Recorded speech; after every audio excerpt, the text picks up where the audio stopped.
everyone. Welcome to another edition of Founder Wisdom Podcast. Today we have Ben-Aderet with us. He is CEO of GRSee Consulting Group. Ben, can you introduce yourself? Yeah, happy to. Thank you for having me.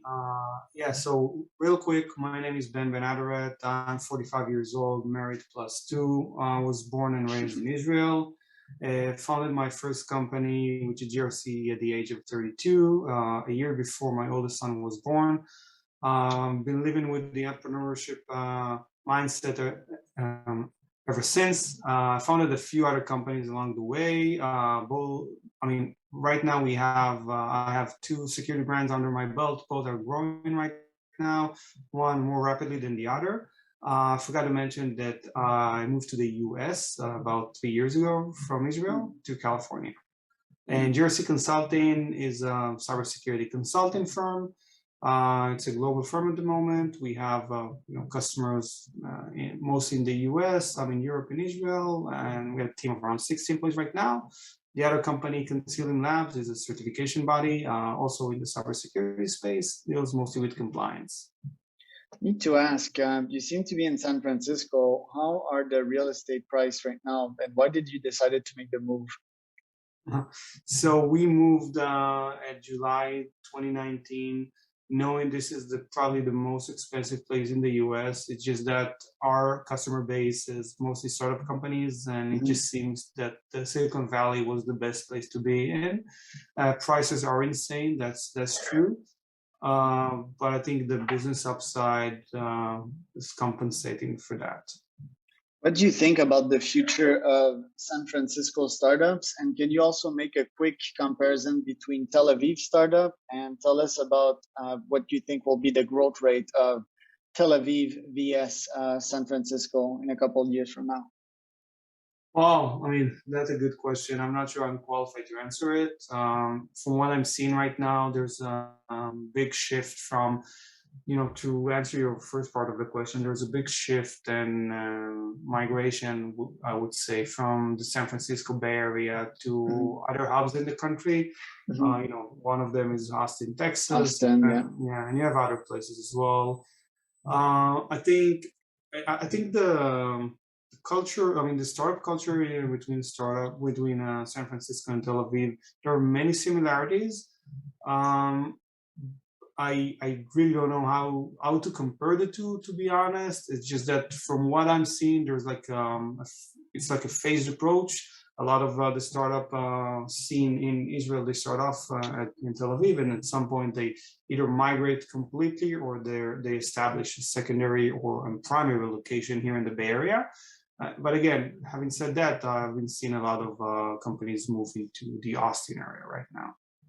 Thank you for trying yourself at that one. It was a tricky one. Why have you decided to go deep in the security world? Why did you get attracted to that field? For me, it just happened that I found myself in the information security world about 22 years back. And I think for me, it was more being with a passion of becoming an entrepreneur and doing something for myself. And it's just that I just decided to capitalize on the thing I know to do best, which was at the time information security. And I just, created a business around it. And what made you do the jump from employee to entrepreneur? That's a good question. I think, it has a lot of facets and tiers to it, but ultimately it was me feeling I wasn't really living up to my potential, not doing enough with my life, and I just wanted a more meaningful experience, and I wanted to really create something and do something for myself and for my family. So looking back at it, was it a good decision that you made the jump? Yes, it was probably the best decision I've made, apart from getting married and and having two beautiful kids. Nice. Like only from a freedom perspective, but also from a financial perspective, do you think you could have done better, like in this market, or just hustling out in your own startups? You know, I never know what I don't know. I don't know what the opportunity cost would have been and how much I could have done elsewhere. I might be able, yeah. I mean, right now I can't complain financially. Not to say that right now, going into the market, I might be able to earn more. I don't know. But again, if even if I go out to the market and earn more, that's because of the skill set that I have right now that I couldn't have had it otherwise. Mhm. But it's not on. I mean, I don't think financially that's the main motivator for me. It was more around the. I mean, at the time, obviously, finance was a part of it, but Mhm. freedom has a big part of it as well. Um, yeah, and just the freedom to choose what I do. So tell us a bit more about the GRC. How many employees, how many clients right now? Well, in terms of employees, we have around 60 globally. Customer base, I don't have the exact number, but probably around the 200 number Wow. right now. Mostly Yeah. US companies or still a lot of Israel in there? Right now, it's I would say like half and half, but Okay. it's the other company that I was mentioning, Consilium, only has U.S. companies and some European companies, so we don't have any Israeli companies. What are the difference between US and Israeli clients, culturally speaking? Well, there are many differences. I think for the US, it's more about helping your partner and customer to streamline whatever you can and Mhm. just get the job done. Okay. Less micromanagement, I would say, on the customer's end, and just, deliverables driven and results driven, as opposed to the market in Israel, which is, more. I don't even know how to phrase it, but it's just very different. Yeah, it's the same. She would ask me like, because I'm Canadian, what are the difference between Canadian clients and US? I'd say US is it's way better. Their mentality, they're more capitalist and comfortable with letting go of money, while Canadian clients are more, I don't know, a bit more conservative with their money, right? So generally speaking, but yeah, it's a like you said, it's a question with many tiers. I like that one. I might use it for my future interviews. So GRC, I mean, it's growing. You've been at it since 13 years, which is a lot of time to me. Are you focused mostly on startups nowadays, or do you also do companies with like, let's say 50, 100, 150 employees? Yeah, so I think we have a spread of customers, and on average, we work more with smaller companies, startup companies mostly in the tech space. We do have a portfolio of larger customers, even more than 50, 150 employees. We have customers with a few thousands, but right now this is how we started. We've been working with startup companies, and we're still very focused on this. We'll probably be moving up market. We are moving up market actually. Okay. What are challenges that you faced over these 13 years? What are the fires that you had to extinguish in the company in this last decade and plus? Well, I don't know if we have enough time for that, but Yeah. as you can imagine, there are always challenges around a myriad of topics. Anything from operational difficulties to sales challenges to training of personnel to keeping up the quality. It's just really, wherever you turn, you face a challenge, and keeping the staff happy, keeping your customers happy, keeping the team members that you want to keep on board and on the same page. It's just a lot of work, a lot of communication, and I feel that wherever things break, it's mostly due to a lack of communication or broken communication, or something was not delivered as it should or was not executed. But I think key to that is communication or lack of. Yeah, in the human business, that's a constant. Yesterday, I tweeted also that adversity is stasis in business.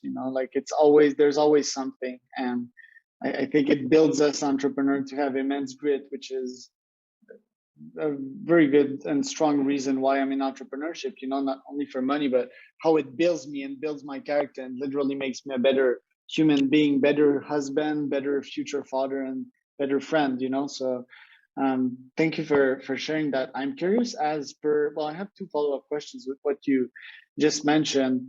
First, how do you get these A players? What are your HR and recruitment strategies to get these top players in your business? Well, it's hard work. I think for me, it was nurturing a core leadership team that was paramount to the success of the company. I think everybody needs to share your core values, but you need to have the leadership in place driving it on a daily basis. And for me, the key was to identify the potential key players early on, nurturing them, supporting them throughout their own growth process, because no one is born a leader. At least that's my opinion. So for me, it's really getting like a qualified, super aligned leadership team, getting them ready, getting them trained, and then letting them manage their own teams and doing the same basically, so it can trickle down across the organization. Can speaking 30 seconds to 60 seconds to someone if they're a good fit for your company? I'm sorry, can you say it again? By speaking 30 to 60 seconds to someone, can you know if they're a good fit for your company? Doubtful. Yeah, I would like to say yes, but I think, to be honest, I think it's a no. I don't even know to identify when it is that I know if there's if this is a long-term relationship or not. It's just for me it's more of a process, but no, I can't say that I do, unfortunately. If I had that ability, I would probably be a better recruiter. I mean, that was a tricky one. I seem to have this ability, but only to discard them. I can tell if they're not a fit, but I can't tell if I would recruit them at the end of the interview. Like looking so many profiles and interviewing so many people. I think I got this third sense. Generally speaking, I can certainly discard them, but I'm not sure if I'm gonna take them through my full process. Then my follow-up question for you was, what's your role as a CEO right now? Is it mostly focused on sales, mostly on HR, a bit of everything? What does a day in your CEO life look like? Yeah, so my role has shifted throughout the years, and certainly it has shifted since I moved here to the US, because basically I had to take a few steps back and redo what I've been doing, or what I did like 7-8 years ago before moving here. Right now, where I'm at right now, so it's a little bit of everything, mostly focused around business development, sales, some support with working with customers, and obviously the leadership team. But right now it's more heavily focused on business development and sales, where before I moved here, it was a very different role, because these components I had the key players in place for that already. Okay. Where do you see the company going? Because I mean, you've been at it for 13 years. You seem to having invested in a company while you're board advisor at Uplink. Where do you see the company going? And do you want to spend, like more time in that company, or start a new one, hatch new startups, be some kind of incubator? What are your plans for the next 5 to 10 years? So for now, is I'm with a very strong growth mindset. So keep growing the company. We have BHAGs for both companies. Keep them up to a point where I would be able to basically take a step back, manage the group, and then figure out what I want to do. But for now, we're still on the course to achieving our BHAGs. Yeah, that's a good thing. I also forgot to ask you. I have some questions about Israeli vs US, but do you hire mostly in Israel right now? And what is the difference between an Israeli and US in terms of talent and culture? So right now we hire globally. So we have employees, in Israel, obviously. We have employees in the US. We have employees in South America. India, Eastern Europe, and the Philippines. So there's a lot of cultural differences between the various countries and regions.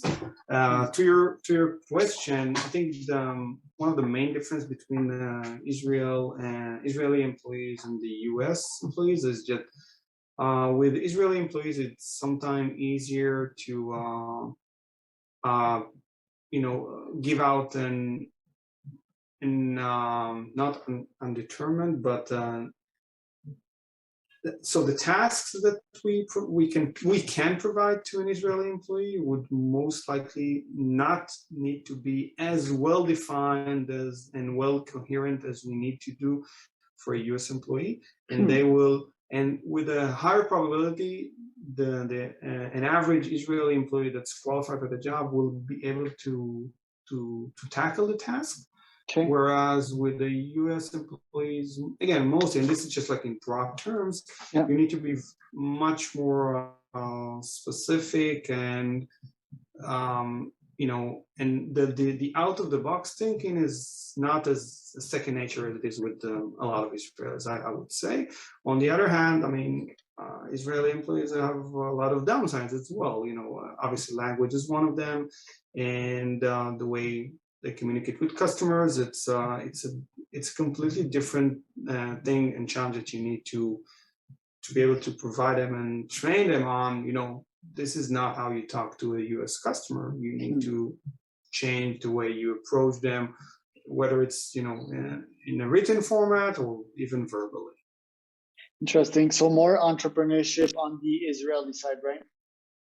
Yeah, well, I would say you can sum it up. Very good. I want to get to the personal side now, because there's an entrepreneur behind every business. What does your morning routine look like? How do you set yourself up to success at work? Yeah, well, I'm not sure if it's for success, but my morning routine is pretty much the same for the past 2.5 years since COVID started. Before that, it was slightly different. But right now, I wake up around 5 to 5:15 a.m., get a cup of coffee, get a glass of freshly squeezed orange juice or whatever other citrus fruit they have in season, check my emails, dress up, and go out for a run. I run approximately 90 minutes almost every day, like 4, 5, 6 times a week, depending on the week. 19 or 90? 90. An hour and a half. That's a long run. That's like it's like a 9.5, almost 9.5 miles, pretty much. Wow. Yeah. So, get back, grab a shower, grab another cup of coffee, mostly some water, and then, start my day, usually at home in my home office. In some cases, I drive to an office I rent not far from where I live here in San Jose. So, yeah, that's my morning, my miracle morning, or whatever you want to call it. Ali Rod, yeah. Do you listen to some audiobooks or podcasts when you're on the run? Yes, so it rotates. Sometimes I'm at a phase where I listen to podcasts. Otherwise, I listen to music. Right now, I'm in my audiobooks phase. So I've been listening to a lot of audiobooks, and for a while I was listening to an app called Blinkist, which is pretty much, I'm not sure if you're familiar. So they sum up a book for like 10 minutes. So before COVID, I was working out in the gym, so I would just listening up to that, just consuming books and just trying to learn or relax, whatever. Yeah, for sure. That's a good routine. And then what do you do if you come back from work and you are stressed, and to not bring that stress home? Do you have any mindset tips or well-being tips that you can tell to other stressed out founders? Yeah, I mean, I can't claim to have the silver bullets to this. I mean, I bring a lot of my work day into my home day. Unfortunately, I try to avoid it. I just try to. For me, I think I need to. Whenever what works for me when I'm able to cut off to do the cut off between work and home is basically to just put my phone aside and focus on trying to be with my kid or just chilling out in front of the television, of the TV, or maybe going out for a bicycle ride or for a quick walk, or even going out to Costco. Just yeah. Yeah, it's always hard not to bring your problems at work. Like a skill that I've learned with my wife in the past few years is to just tell her about the things, and not keep them in my mind. And because back in the days I was like a locked security gate, and everything would go. I'm a very cerebral person, kind of introverted, so all these things, they go on in my mind. Then she looks at me and I'm looking at the distance like this, and she's like, "What is going on in your head?" So I started telling her this. Do you have any relationship tips for an entrepreneur? How to keep the relationship healthy and positive? Yeah, again, I'm not an expert on that, but I do feel that the minute we started talking more, as you just said, and just not really to vent, but to share, to to talk to your spouse or partner and telling them what's going on, it does alleviate a lot of stress. But for me, it's just not something I can do it every day. Just calendar-wise, the time doesn't really allow it, as you probably know. Sometimes by the time you're off, someone needs to get ready with dinner with the kids, and so you don't have the opportunity every day. For me. You have any parenting tips to raise, like happy and successful kids? Can we like have them do some entrepreneurial stuff so that they can be freer later? Any parenting tips on that? Well, it's too early on in the game for me to say. My oldest is 11, my youngest is 9. I'm trying all kinds of things right now. We did even try at some point, I tried teaching them about entrepreneurship, and we sat down and we, discussed, we said we'll be founding this company just as an exercise. And we got to the point where I asked them, okay, what's the product? And then we had a brainstorming session and we came with a few product ideas, and my wife came out with one, and she actually took it all the way, and she created a board game which is out there right now. It's called Who Knows Me Better. So yeah, she went through the entire process of creating a product, which is live. So they definitely learned something out of that. But other than that, I think for me, just letting them know they have our support, telling them that you love them as much as possible. I think that will, for my kids, it infuse a lot of confidence. For sure. What are you investing in nowadays? It can be like financial stuff, or it can be stuff that improves your health. What are you investing in nowadays? So you know what? I think for me, the best investment that I've done was investing in my mind. Just keep learning, keep growing, keep seeking out like assistance and sharing of experience. I'm really trying to invest my time smartly, attending, networking groups and entrepreneurs organizations that I'm a part of. The usual investment, like whatever, like the tangible stuff, like real estate and like portfolios, investments. That's also going on. But I think all of it, that's a derivative of really investing in yourself, investing in your mind, because that's basically the only golden goose. I think that's it. That's it. What do you think about the recession talks nowadays? Do you think we're in a recession, and how do you feel about it?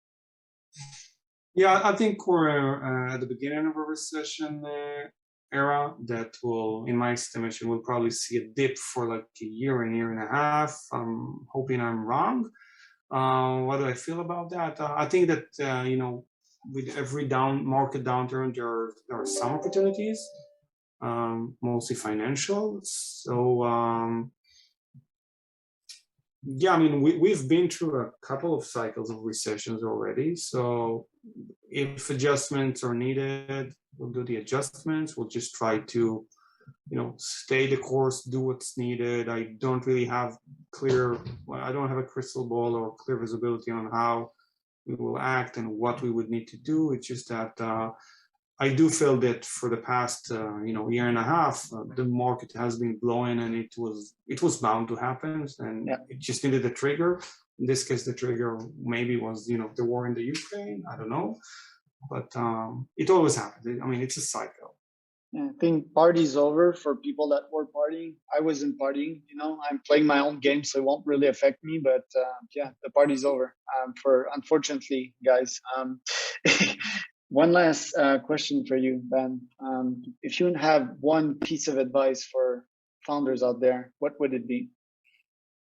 I think what a lot of founders forget, and I see that being surrounded by entrepreneurs and startup founders as well, don't forget to live through the process. And for me, that was one of the decisions I've made in not pursuing a career in startup, and rather building my own company, which is a bit more traditional.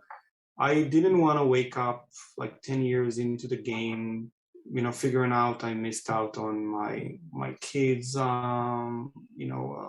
early years. I mean, the years that they really care about you is anywhere between 0 to, I don't know, 12, 13, 14, I guess. Yep. And I wanted to be there. I wanted to live like, you live life now. You don't need to wait for pension to the point when you retire until you can live. So just try to live through the process and don't put everything on hold, and just be super focused on the startup, on growth, because eventually that's not what at the end of the journey, probably you won't regret that. You would probably regret about the time you missed out with family. Yeah, be there in all fields of your life and not delay gratification. I'll be happy in 10 years, but yeah, you'll miss 10 years of your children's life. So good advice, very good advice, Ben. Where can people find out more about you? Well, I'm all over LinkedIn mostly, not so active on Facebook. I do have a Twitter account, but that's for business needs. So LinkedIn is probably the best way to reach out to me. Ben-Aderet, pretty easy. And GRSee.com, GRSee.com. Yeah, that's the website of GRSee. Yeah. All right, my man. Thank you so much. Yeah, thank you, Charles. Have a good one.